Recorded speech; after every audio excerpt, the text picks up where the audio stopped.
찬송가 525장 부르시면서 오늘 새벽 기도회 시작하겠습니다.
오늘 성경 본문 말씀은 열왕기상 12장 1절에서 15절 말씀을 공독하도록 하겠습니다.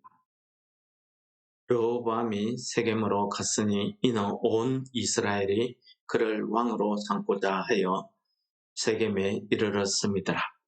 느바스의 아들 여로보암이 전에 솔로몬 왕의 얼굴을 피하여 애굽으로 도망하여 있었더니 이제 그 소문을 듣고 여전히 애굽에 있는 중에 무리가 사람을 보내 그를 불렀더라. 여로보암과 이스라엘의 온 회중이 와서 르호보암에게 말하여 이르되 왕의 아버지가 우리의 멍에를 무겁게 하였으나 왕은 이제 왕의 아버지가 우리에게 시킨 고역과 매운 무거운 멍에를 가볍게 하소서. 그리하시면 우리가 왕을 섬기겠나이다. 르호보암이 대답하되 갔다가 3일 후에 다시 내게로 오라 하매 백성이 가니라. 르호보암 왕이 그의 아버지 솔로몬의 생전에 그 앞에 모셨던 노인들과 의논하여 이르되 너희는 어떻게 청구하여 이 백성에게 대답하게 하겠느냐.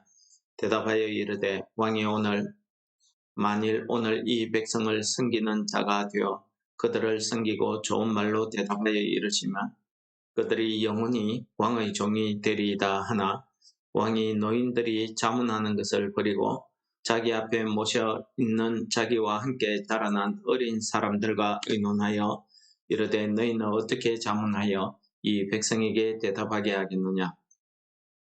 백성이 내게 말하기를 왕의 아버지가 우리에게 매운 멍에를 가볍게 하라 하였느니라.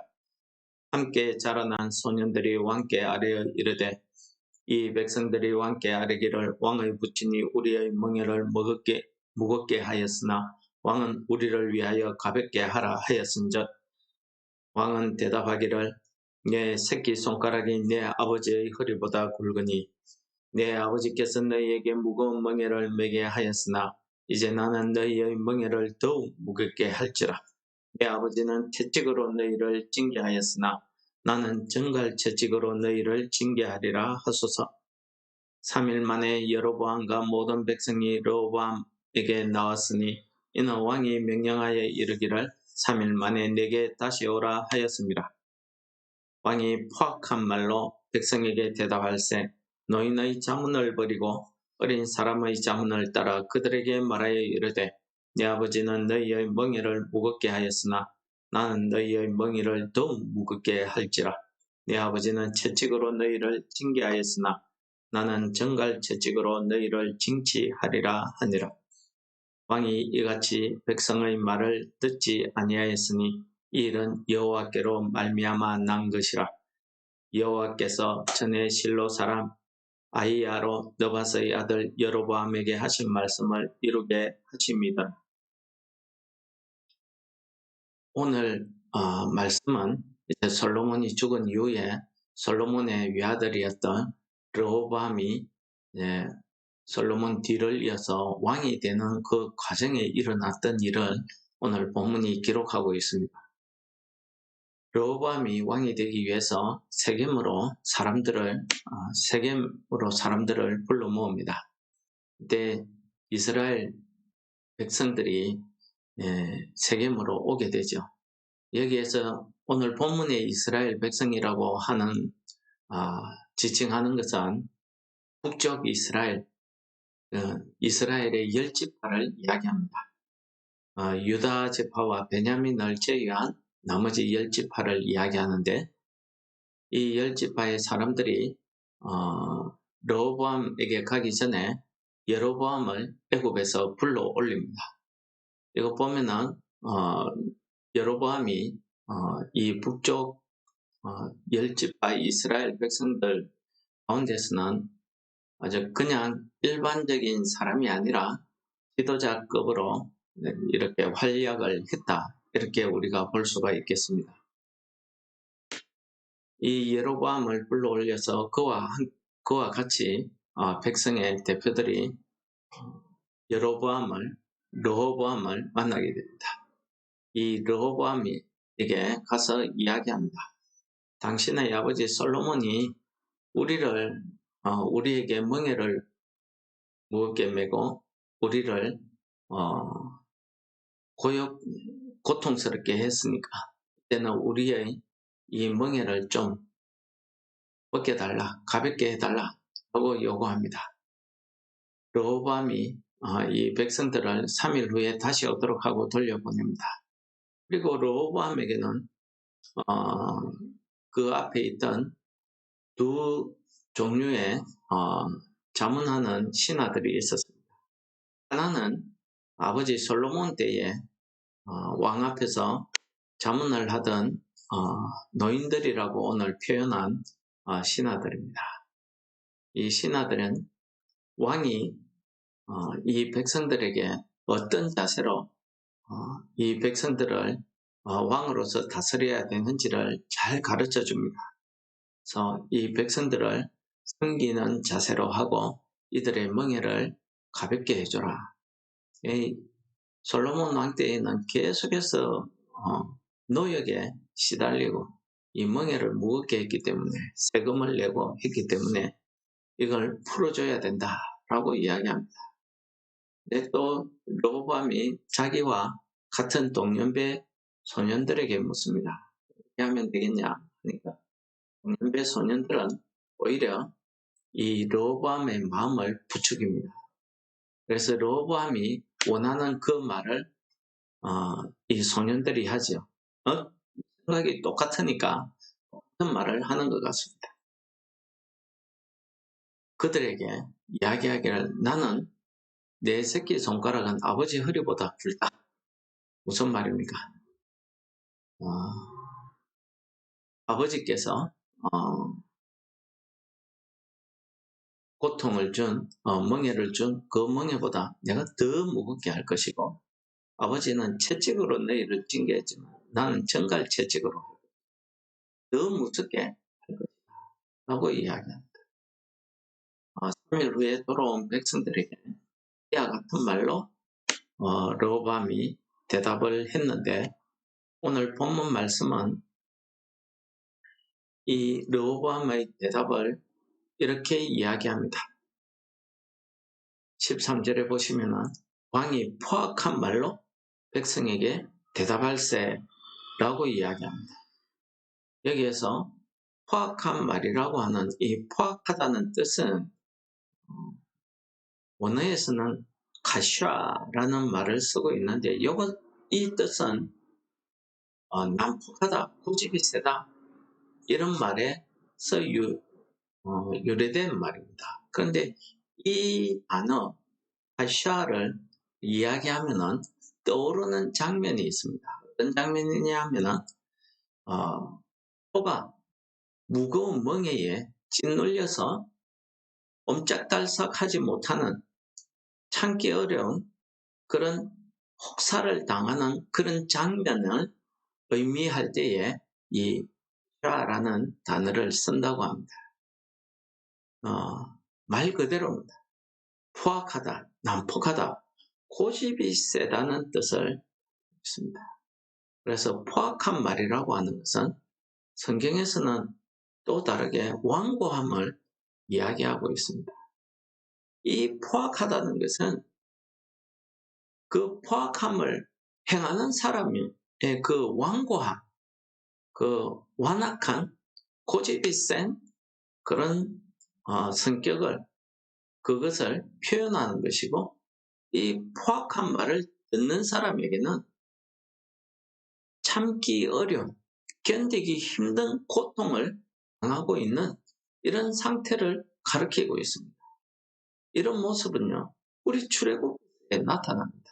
출애굽기서 초반에 이 이스라엘 백성들이 이 애굽 왕 바로의 이 포악함에 견디다 못해서 하나님 앞에 구원해 달라고 요청합니다. 하나님께서 이 모세를 보냅니다. 근데 이 바로가 하나님 모세를 통해서 전해지는 하나님의 말씀을 듣지 않죠. 계속해서 하나님이 재앙을 내리시는데도 이 바로는 듣지 않습니다. 그래서 출애굽기서 7장에 보시면은 이러한 바로의 마음을 이야기하고 있는 내용이 있습니다. 이 바로가 여호와께서 모세에게 이르시되 바로의 마음이 완강하여 백성 보내기를 거절하는도다 라고 이야기합니다. 그러면서 5번째 재앙까지는 하나님께서 바로에게 계속해서 재앙으로 징계하다가 6번째 재앙부터는 하나님이 바로의 마음을 완악하게 만드셨다라는 말로 출애굽기서에 표현을 하고 있습니다. 오늘 이 포악한 말로 대답하는 이 르호보암 왜 이는 이런 포악한 말로 이렇게 대답을 했을까요? 그것은 오늘 15절에 보십니다. 왕이 이같이 백성의 말을 듣지 아니하고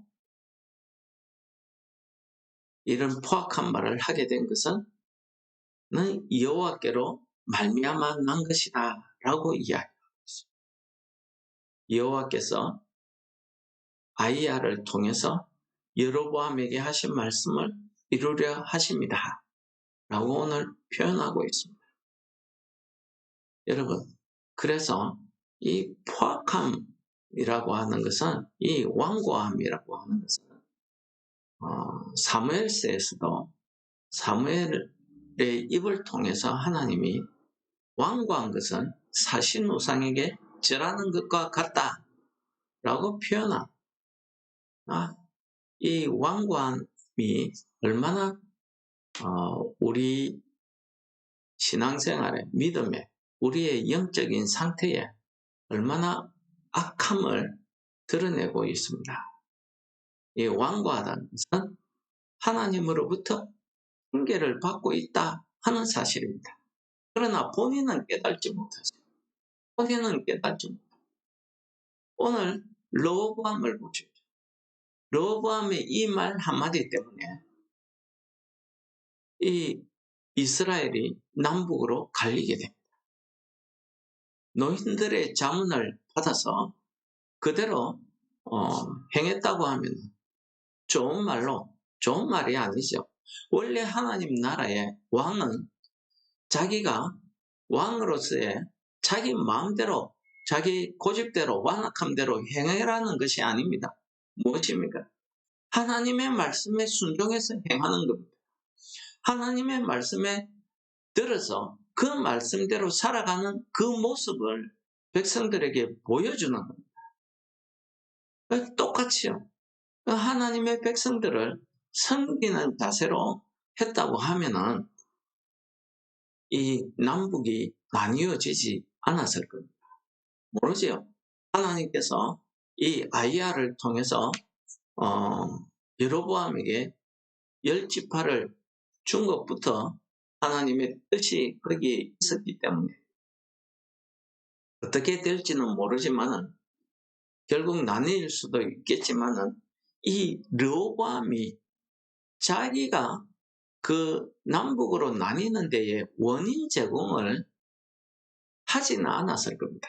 최소한 자기가 원인 제공을 해서 이렇게 나라가 나뉘어지는 이런 일에는 자기가 실수하지 않았을 거라 하는 그런 말씀입니다. 그러나 이 르호보암은 그것을 깨닫지 못하는 겁니다. 그래서 포악한 말로 이 백성들에게 대답함으로써 자기 스스로 이 나라가 쪼박나는 이 일을 자기 스스로 자기 무덤을 하게 되더라. 이렇게 자기 스스로 자기 무덤을 파는 이 과정에 있어서도 본인은 깨닫지 못합니다. 본인은 내가 얼마나 완고한지, 내가 하는 말이 얼마나 상대방에게 견디지 못하는 어려움을 주고 있는지 알지 못하는 거죠. 그래서 오늘 본문 말씀은 포악한 말이라고 르호보암의 말이 포악하다고 이야기하고 있는 것입니다. 여러분, 오늘 우리가 하루를 살아가면서 하나님께서 우리를 통해서 역사하시고 우리와 함께 동행하시기를 오늘 아침에 우리가 기도해야 될 것입니다. 그리고 우리의 심령을 되돌아보아서 우리의 말이나 우리의 생각이 하나님의 말씀에 순종하는 그런 삶을 살려고 우리가 기도해야 될 것입니다. 하나님의 뜻에 하나님의 말씀에 순종하는 삶이 무엇입니까? 우리의 고집, 우리의 완고와 완악함을 하나님 앞에 꺾는 것입니다. 십자가 앞에 내려놓는 꺾는 것입니다. 우리가 우리 자신을 십자가에 못 박았다. 우리 자신이 십자가 앞에 무릎을 꿇었다. 이게 뭡니까? 내 자신을 버리는 겁니다. 내 자신의 그 악함을, 죄됨을 다 버리는 겁니다. 이것을 가지고 있는 동안에는 우리가 이 마귀의 종노릇 할 수밖에 없다는 사실을 잘 보여줍니다. 오늘 말씀을 통해서 우리가 오늘 하루도 많은 사람을 만나서 수많은 말을 할 것입니다. 우리의 말 가운데 이 포악한 말을 통해서 우리의 죄됨이, 우리의 완악함이 변하지 않도록 우리가 이 아침에 기도해야 될 것입니다. 예수님께서 말씀하시죠. 나는 온유하고 겸손하니 내게 와서 배우라 하셨습니다. 우리가 그 주님의 말씀을 본받아서 오늘 하루도 온유함과 겸손함으로 예수님의 그 길을 따라간다고 하면은 우리를 통해서 이루시고자 하는 하나님의 그 역사가, 하나님의 그 뜻이 오늘도 이루어질 줄을 믿습니다. 하나님 아버지 감사합니다. 오늘 말씀을 통해서 우리의 삶을, 우리의 심령을 되돌아보게 하심을 감사합니다. 하나님 아버지, 오늘도 아버지의 거룩한 뜻이 우리 속에 이루어지기를 원합니다. 우리의 심령을 새롭게 하여 주셔서 우리의 입술에서 나가는 모든 말에 예수님의 온유함과 겸손함이 있게 하여 주셔서 우리를 통해 하나님의 뜻이 이루어지는 오늘 하루 되게 하여 주옵소서. 예수님 이름으로 감사 기도드립니다. 아멘. 하늘에 계신 우리 아버지, 이름이 거룩히 여김을 받으시오. 나라의 임하시오. 뜻이 하늘에서 이룬 것 땅에서도 이루어지고 오늘날 우리에게 일용할 양식을 주옵시고 우리가 우리에게 죄 지은 자를 사하여 준 것 같이 우리 죄를 사하여 주옵시고 우리를 시험에 들게 하지 마옵시고 다만 악에서 구하옵소서. 세계의 나라와 권세와 영광이 아버지께 영원히 있사옵나이다. 아멘.